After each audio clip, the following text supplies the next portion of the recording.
Thank you for joining us for another episode of Cryptocurrent. Just one quick reminder. Cryptocurrent is a cryptocurrency and blockchain education platform that's bridging the gap between the curious newcomers who are just discovering the space and the thought leaders who are shaping its future. All opinions expressed by Richard Carthon, the Cryptocurrent team, and their guests on this show are exclusively their own opinions. You should not treat any opinion expressed by Richard, the team, and their guests as a specific inducement to make a particular investment or to follow as financial advice. This show and any other Cryptocurrent production is exclusively for informational purposes.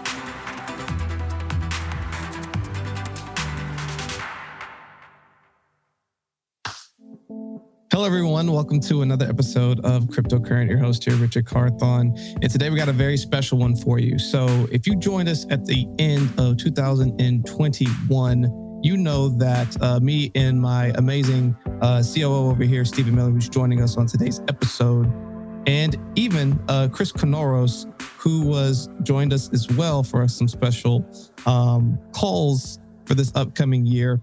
It's time to revisit that. So what better than to bring Steve on with me and to revisit some of those calls that we made, some of those predictions, and to see where they kind of landed and to see where we're headed now that we're basically halfway through the year of 2022. So I'm excited to unpack this. Steve, I know that you've been doing a lot of digging and pulling up a lot of this information. I'm excited to see how this all panned out. Yeah, I'm excited to show you because honestly, I think you're going to be surprised by some of it, but I appreciate you bringing me on so we can do this. I think we're going to do these reviews almost trimesterally. So we're going to do this every 4 months and we're going to see how we do. But we've also got some revisions by the end of it. So let's jump into it. Yeah. Let's do it. All right. So we have some very interesting predictions here. Why don't you just roll them back for us? Yeah. And of course, we are doing this for the podcast, but if you are not yet joining us on YouTube, you can see all of our amazing, beautiful visuals, a lot of them that Stephen helped prepare. So make sure you go check us out over on YouTube, subscribe over there, and check us out on our other social channels while you're at it. So anyway, our bold predictions that we had were I called a $100 Cosmos by the end of 2023, or by 2023, so by the end of this year. Stephen called Solana's going to crash to 1350. And then it's going to go to 250 after a blow off top. And then we had Chris who called a $200 helium by the end of this year.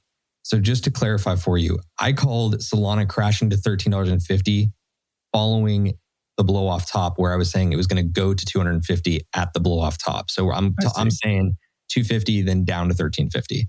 Now, the interesting thing on these calls is I personally say that we just all are kind of washed right now. There's no way to know because we're not far along. So that's what we have on this one. If you're following along on YouTube or you want to know what we're doing over on YouTube, this is just going to be marked yellow for we got to see how this one plays out. It's almost our HODL. So let's jump into the next set of predictions. This was our trending narratives category. So Richard called yield farming will surge during DeFi winter in early 2022.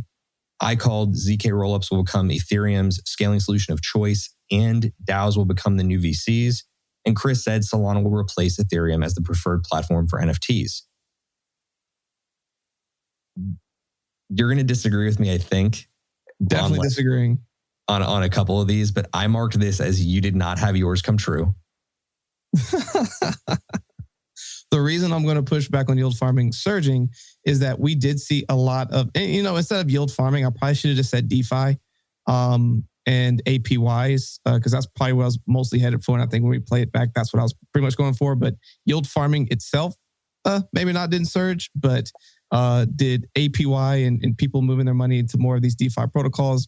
I would argue yes, but as it's written here, I see your point. So no is the answer right now. Yeah. So if you actually take a trip over to DeFi Llama, which again is one of the really great platforms that tracks the total value locked into DeFi, really recommend that you go check that out online. It does show that it's been a constant decline for DeFi funds in terms of like how much has been locked into the market since the beginning of the year. So worth going and looking up. That's why I marked it red. I didn't mark it red for just like personal opinion reasons, just so that you know. In my case, I said from my prediction on this one, we have to wait and see for this. This was not a call that I was going to say was going to happen quickly, but I still think that we're on pace to see it. Whereas with Chris's call, I'm saying we're on pace to see that come like out of fruition. I don't see it happening, just based on the way that things have trended so far. So I marked it orange. I'm giving him the benefit of the doubt, but I don't personally see Solana replacing Ethereum for the preferred NFT platform. But we'll have to see on that one. I don't see it happening either. Yeah, for now, verdict is out. Let's jump into the next category. The end is nigh. The end is nigh. So I called that the bull market will peak January 2022. Steve called that ETH 2.0 and XRP verdicts will trigger blow off top. Well, the blow off top, meaning when the market was going to crash down. And then Chris made the prediction that Cardano will crash below 50 cents following the blow off top. So how did we turn out? So Steve would like to say that the bull market, my call didn't happen. But if you look at the top of the market, it was in January. Yes. Did it keep going down? Yes, it did. However, if you look at the peak of the year so far, when did that happen, Steve? It happened in January. So I would argue that I was right so far. And my argument is really simple. You can't have a peak if it's just consistently going down. We saw the bull cycle peak back in November 5th to be precise. And ever since then, it's just constantly been going down. So right now in 2022, we don't have any peak to be referring to. That's why I push back on that one. On the other hand, I think both of the things that Chris and I have said just need to continue to develop. Now, in our next set of slides, we are going to get into our revised outlooks. I will go ahead and tell you that there are a couple things that I've commented on in here that I believe we need to revise just to give further clarity so that you can call me out on them the next time we have this review. Because I think that we need just more clarity around these predictions. But in our final set of bold predictions for 2022, what was your prediction? My prediction was that institutions will move investments into crypto from like traditional finance into crypto before the third interest rate begins to taper. So before the third interest rate got kicked into gear. What was yours? I said the second half of 2022 will mark the beginning of a huge wave of decentralized M&A. And then Chris said TikTok will give creators tools to turn content into NFTs by partnering with an NFT leader. Now, this was an interesting one. This is the first category where you and I are currently on pace to be correct. Now, Chris definitely needs to have like some more time to let this one incubate. But the reason why I see both of ours currently on pace is pretty interesting. It's actually pretty current. Like since Bitcoin 2022, there have been a number of different commentaries about institutions moving into DeFi or moving their traditional finance investments into crypto. You've had moves by Goldman Sachs, you've had moves by Merrill Lynch, Fidelity, and even the likes of Michael Saylor, who just recently came out and said, like in the last 2 days, that he's going to start staking some of his Bitcoin. And that's a massive narrative shift for him. He's been very against getting any type of yield on his crypto. So I think it's interesting that we're starting to see this happen right now. But just in the past week, we saw the Fed come out with their second tapering update of the year. So I say that you're on pace for that. I think with mine, we're already starting to see some of this M&A happen. We saw a lot of it happen already in NFTs. We saw the folks over at Yuga Labs acquire both CryptoPunks and Meebits. And I believe they also acquired Autoglyphs. And I think we're going to just continue to see that happen. We're going to see the mass partnering of projects as the economy kind of takes a backward step here shortly. So we'll have to see how that develops. But Richard, I want you to play back for us what your revised outlook is for 2022. What do you think people need to be aware of when it comes to your calls or your new calls for the rest of the year? Yep. So my revised outlook for 2022, I have Cosmos. Instead of it going to $100, I think $75 is a better target. It increased all the way up to, I think, at one point $32 to $34, somewhere in there, and it's come all the way back down to, I think, $18, $17. And as more money flows back into the market, I see it get back to its highs and potentially keep tracking up as you have more things being built on it. So I still think that's a really good ecosystem. Instead of 100, I see it going to 75. My next is that the next bull cycle is going to come in June or July. So we're in the month of May right now. And I think that now that we've had Q1 in the books, we've had the regular markets kind of have to do all their reports and see how they're doing. And we have interest rates about to increase. You're going to see more money. People are going to start holding more cash. They're going to want to find ways to diversify and to find good buying opportunities. And to start May, we saw Bitcoin go all the way down to like 37,000. We saw Ethereum start to go down. We saw a lot of the money. We saw a lot of really good buying opportunities in the market. And we're already starting to see it go up as of the time of this recording. It's already starting to go up. So I think that in the next 2 months, we're really starting to see the start of the next bull cycle.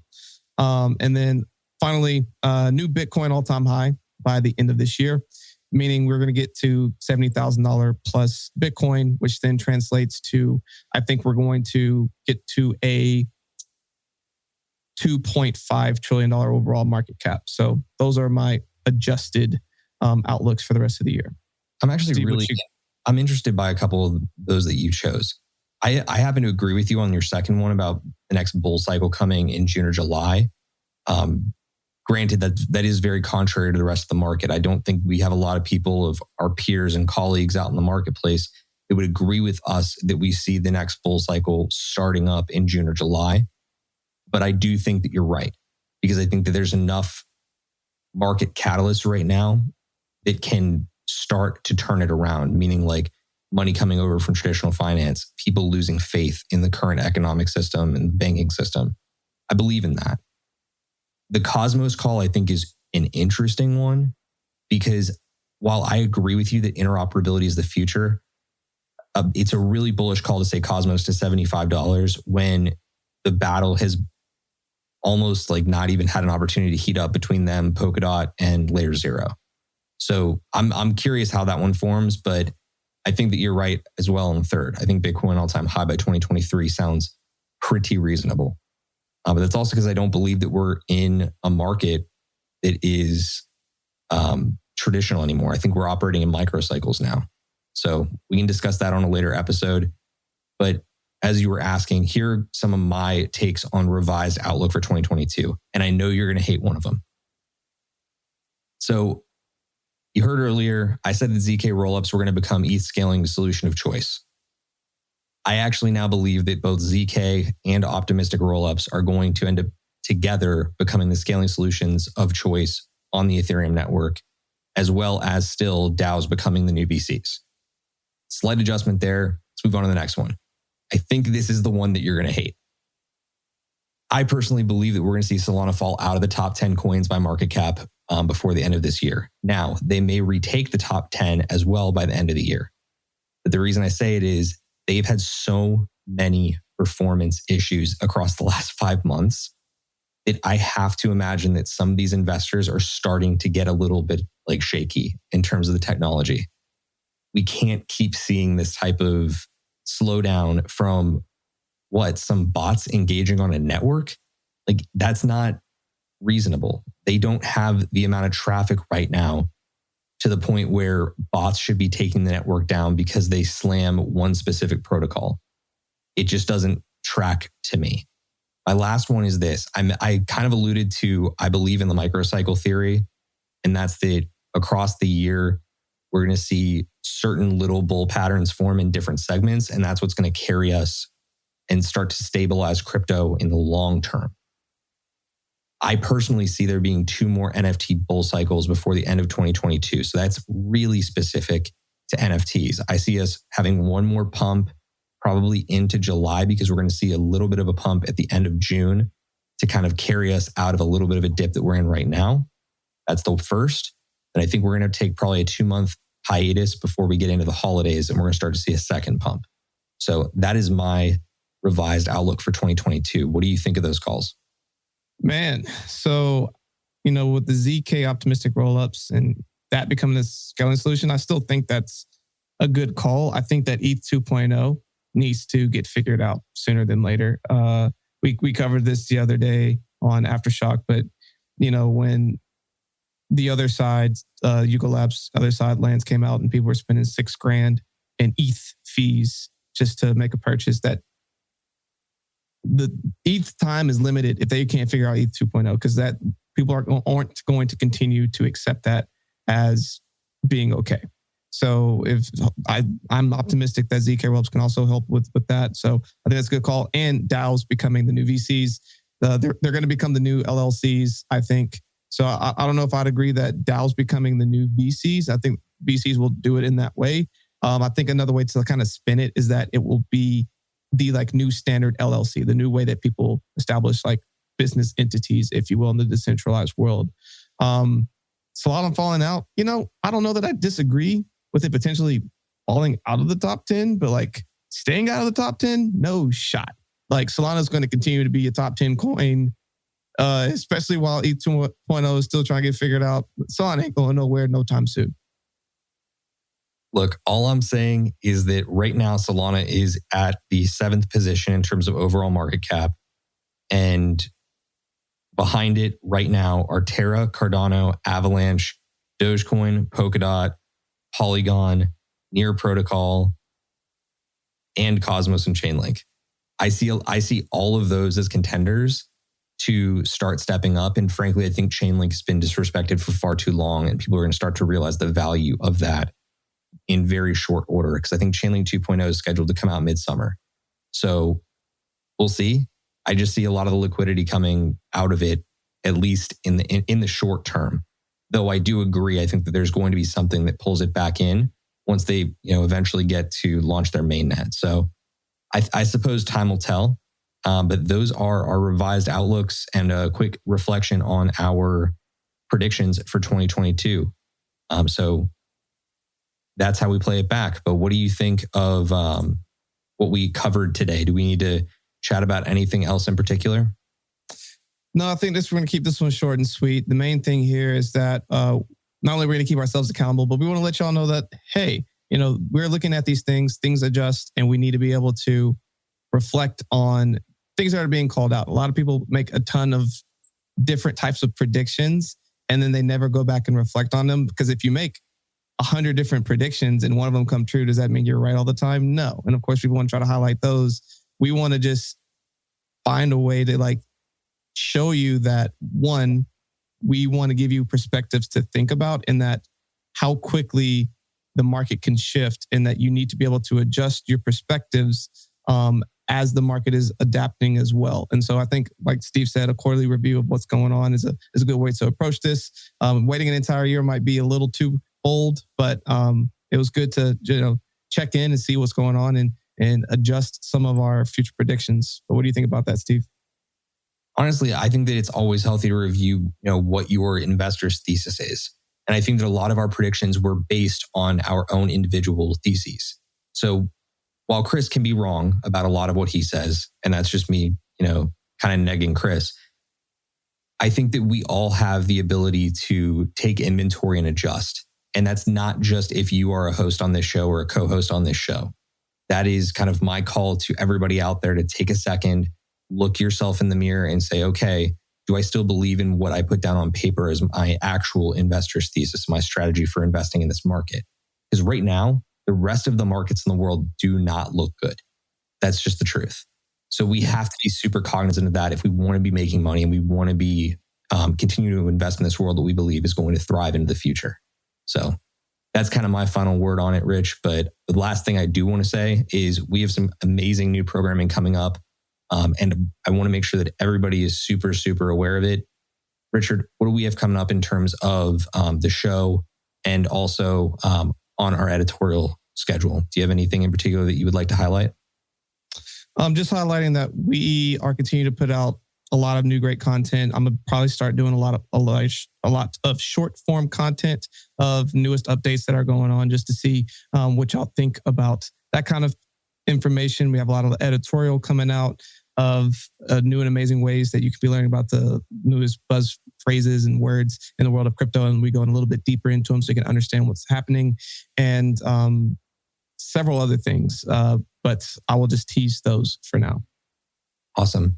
Well, we also have these Twitter spaces that we've been doing the last couple of weeks. I want you to make sure that you're aware that we're doing those 7 p.m. Eastern time on Twitter. Just make sure you're following the Cryptocurrent Twitter account, and you'll get notified every single time we're about to go live with that. We've had some great conversations there. Also, just this past Friday, we had Avery Akineni on the show from Vayner NFT. If you've not yet listened to that podcast episode, I strongly recommend it. She's one of the top minds in the NFT space. Great interview. Love doing it. And then last but not least, we need to wish a big congratulations to Mr. Richard Carthon, because this is officially his first episode as a full-time crypto man. So I'm stoked for you, dude. Congratulations. This is the first of many big moments to come for you in the world of crypto. Absolutely. Appreciate everyone doing the support all through the years, but a lot of great things on the horizon, and excited to get this kicked off and on the road. But Steve, thank you so much for joining me today. It was fun to unpack this. We'll have to do this again sometime, I'm sure. And of course, for everyone listening, stay cryptocurrent.